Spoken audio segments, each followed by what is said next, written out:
Hi everyone, ഇന്ന് ഞാൻ നല്ല തേങ്ങാപ്പാലും കുരുമുളകും ചേർത്ത് നന്നായി വറ്റിച്ചെടുത്തൊരു ഞണ്ടുകറിയുടെ റെസിപ്പി ആയിട്ടാണ് വന്നിരിക്കുന്നത്. നിങ്ങളെല്ലാവരും ട്രൈ ചെയ്ത് നോക്കണം. അപ്പോൾ ഇന്നത്തെ നമ്മൾ റെസിപ്പി പ്രിപ്പയർ ചെയ്യുന്നത് എങ്ങനെയാണെന്ന് നോക്കാം. ഇതിനായിട്ട് ഞാനൊരു ചട്ടി അടുപ്പത്ത് ചൂടാക്കാൻ വെച്ചിട്ടുണ്ട്. ചട്ടി നന്നായി ചൂടായി വരുമ്പോഴത്തേക്ക് 2 ടേബിൾ സ്പൂൺ വെളിച്ചെണ്ണ ഒഴിച്ചു കൊടുക്കുക. ഇനി വെളിച്ചെണ്ണ നന്നായി ചൂടായി വരണം, അതുവരെ നമ്മൾ വെയിറ്റ് ചെയ്യണം. എണ്ണ ഇപ്പം നന്നായി ചൂടായി വന്നിട്ടുണ്ട്. ഇതിലേക്ക് അരിഞ്ഞു വെച്ചിരിക്കുന്ന സബോള ചേർത്ത് കൊടുക്കാം. ഇത് 3 വലിയ സബോള വളരെ നൈസായിട്ട് അരിഞ്ഞു വെച്ചിരിക്കുന്നതാണ്. സബോള ഞാൻ ചേർത്ത് കൊടുത്തിട്ടുണ്ട്. ഒന്ന് ഇളക്കിയെടുക്കുക. അതിനുശേഷം നമുക്കിതിലേക്ക് കുറച്ച് ഉപ്പും കൂടെ ആഡ് ചെയ്യണം. അപ്പം സബോള വേഗം ഒന്ന് വഴണ്ട് വരും. അപ്പോൾ ഇതാ കുറച്ച് ഉപ്പും കൂടെ ആഡ് ചെയ്ത് കൊടുക്കുകയാണ്. ഉപ്പും കൂടെ ആഡ് ചെയ്ത് കൊടുത്തിട്ടുണ്ട്. ഇനി ഒന്ന് ചെറുതായിട്ട് വാടി വരുന്നവരെ ഒന്ന് വെയിറ്റ് ചെയ്യണം.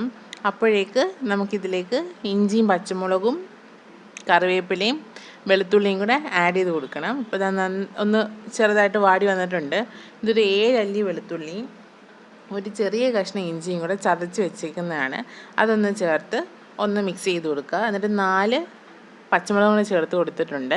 നിങ്ങളുടെ എരിവ് അനുസരിച്ച് വേണം ചേർത്ത് കൊടുക്കാൻ. നമ്മളിതിൽ കുരുമുളകാണല്ലോ ചേർക്കുന്നത്. അപ്പോൾ പച്ചമുളകിൻ്റെ എരിയും കുരുമുളകിൻ്റെ എരിയാണ് മെയിനായിട്ടുള്ളത്. ഇനി ഞാൻ കറിവേപ്പിലയും കൂടെ ചേർത്ത് നന്നായിട്ട് വാടി വരുന്നവരെ വെയിറ്റ് ചെയ്യണം. നിങ്ങളിതാ ഇടയ്ക്കിടയ്ക്ക് ഇളക്കി കൊടുക്കണം. ഇതാ ഇപ്പോൾ ഈ പരുവത്തിലായിട്ടുണ്ട്, നന്നായിട്ട് വാടി വന്നിട്ടുണ്ട്. അടി പിടിക്കാതെ നോക്കിക്കോണം, ഇടയ്ക്കിടയ്ക്ക് ഇളക്കി നോക്കിക്കോണം.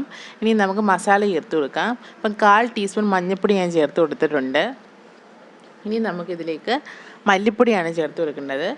ഇതൊന്ന് ഇളക്കി എടുത്തിട്ട് മല്ലിപ്പൊടി 1/2 ടീസ്പൂൺ ചേർത്ത് കൊടുത്തിട്ടുണ്ട്. ഒരുപാട് മല്ലിപ്പൊടിയുടെ മുളകുപൊടിയുടെ ഒന്നും ആവശ്യമില്ല. മെയിൻ ഇൻഗ്രീഡിയൻറ്റ് കുരുമുളകാണ്. അപ്പോൾ ഇതൊന്ന് നന്നായിട്ടൊന്ന് ഇളക്കിയെടുത്ത ശേഷം മുളക് പൊടി ചേർത്ത് കൊടുക്കാം. വളരെ കുറച്ച് മുളക് പൊടി മാത്രം നമുക്ക് മതി. ഒരു 1/4 ടീസ്പൂൺ മുളക് പൊടിയാണ് ഞാൻ ഇതിലേക്ക് ചേർത്ത് കൊടുക്കാൻ പോകുന്നത്. ചേർത്ത് കൊടുത്തിട്ടുണ്ട്. എന്നിട്ട് എല്ലാം കൂടെ നന്നായിട്ടൊന്ന് മിക്സ് ചെയ്തെടുക്കണം. ഇനിയും എല്ലാം നന്നായിട്ടൊന്ന് മിക്സായി വന്നിട്ടുണ്ട്.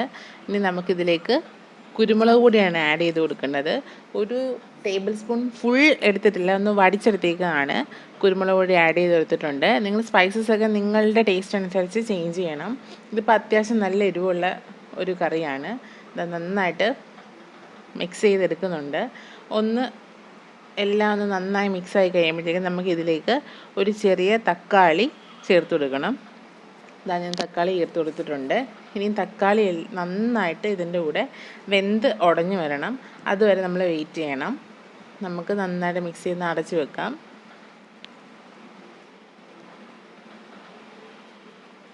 അടച്ചു വെച്ചിട്ടുണ്ട്. ഇനി ഇപ്പോൾ തക്കാളി എല്ലാം കൂടെ നന്നായിട്ട് മിക്സായി വന്നിട്ടുണ്ട്. ഇതിലേക്ക് നമുക്ക് എടുത്ത് വെച്ചിരിക്കുന്ന ഞണ്ട് ചേർത്ത് കൊടുക്കാം. ഇതൊരു 1/2 കിലോ ഞണ്ട് ക്ലീൻ ചെയ്തെടുത്ത് വെച്ചേക്കുന്നതാണ്.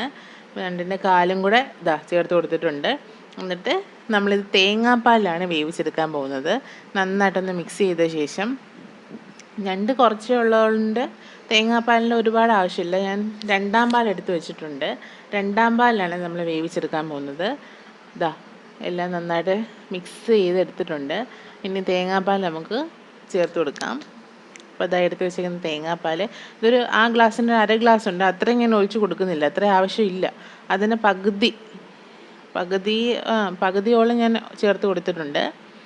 കണ്ടോ ഇങ്ങനെ. കാരണം ഞണ്ടിൽ നിന്നും കൂടെ കുറച്ച് വെള്ളം ഇറങ്ങും. അപ്പോൾ ഒരുപാട് വെള്ളം ആവരുത്, നമുക്ക് നന്നായിട്ട് വറ്റി വരേണ്ട രീതിയിലാണ് ആവേണ്ടത്. ഇനി നമുക്കിതൊന്ന് വേവിച്ചെടുക്കാം. എല്ലാം കൂടെ ഞാൻ ചേർത്ത് വെച്ച് അടച്ച് വെക്കുകയാണ്. ഇടയ്ക്കിടയ്ക്ക് നിങ്ങൾ ഇളക്കി കൊടുത്തോണം.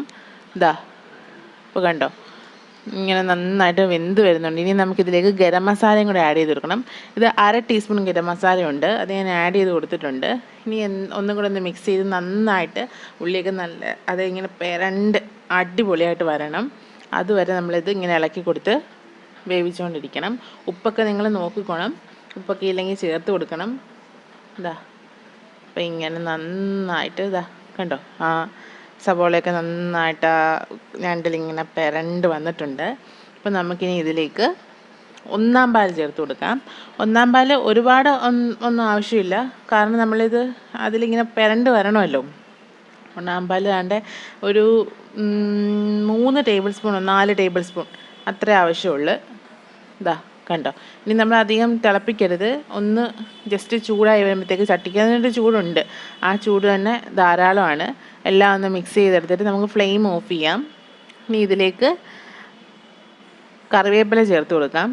ഇതാണെങ്കിൽ ആ തേങ്ങാപ്പാലും കൂടി ഇരുന്ന് നന്നായിട്ട് വറ്റി അടിപൊളിയായിട്ട് വരും. ഇപ്പം ഞാൻ കറിവേപ്പില ചേർത്ത് കൊടുത്തിട്ടുണ്ട്. ഇനി 1 സ്പൂൺ പച്ച വെളിച്ചെണ്ണയും കൂടെ ചേർത്ത് കൊടുക്കുന്നുണ്ട്. നല്ലൊരു ഫ്ലേവർ തരും കറിക്ക്. 1 സ്പൂൺ പച്ച വെളിച്ചെണ്ണ ഞാൻ ആഡ് ചെയ്ത് കൊടുക്കാൻ പോവാണ്. അതും കൂടെ ചേർത്ത് അടച്ച് കുറച്ച് നേരം വെക്കണം. അപ്പോൾ ഇത് നല്ല രീതിയിൽ സെറ്റായി വരും.